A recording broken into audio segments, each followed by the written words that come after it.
রোববার লন্ডনের ল্যাংস্টার হাউসে ইউক্রেন সংকট নিয়ে জেলেনস্কির পাশাপাশি সম্মেলনে যোগ দেন ইউরোপের বিভিন্ন দেশ ও জোটের নেতারা। এ সম্মেলনে খোলামেলা আলোচনা করা হয়েছে বলে জানান ইউরোপীয় কমিশনের প্রধান উর্সুলা ভন।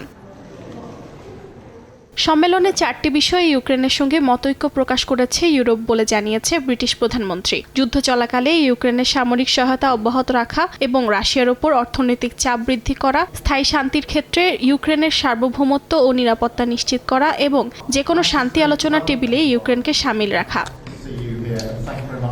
কিয়ার স্টারমার আরও জানান, ভবিষ্যতে ইউক্রেনে রাশিয়ার আক্রমণ ঠেকানোর লক্ষ্যে ইউরোপের নেতাদের একসঙ্গে কাজ করতে হবে। একই সঙ্গে কিয়েভের সুরক্ষার জন্য একটি জোট গঠন করতে হবে এবং দেশটিতে শান্তি নিশ্চিত করতে হবে।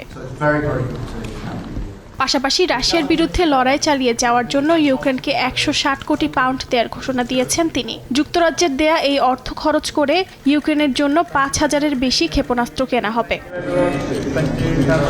ইউক্রেনকে সহায়তা এবং পূর্ব সীমান্ত সুরক্ষার প্রয়োজনীয়তা নিয়ে সম্মেলনে কথা হয়েছে বলে এক্সে বার্তা দেন পোল্যান্ডের প্রধানমন্ত্রী ডোনাল্ড টাস্ক। সতর্ক বার্তা দেন ইতালির প্রধানমন্ত্রী জর্জিয়া মেলোনিও। যুক্তরাষ্ট্র, কানাডা এবং ইউরোপের নিরাপত্তার মূল চাবিকাঠি ট্রান্স আটলান্টিক ঐক্য বলেন জার্মানির বিদায়ী চ্যান্সেলর ওলাফ শলস।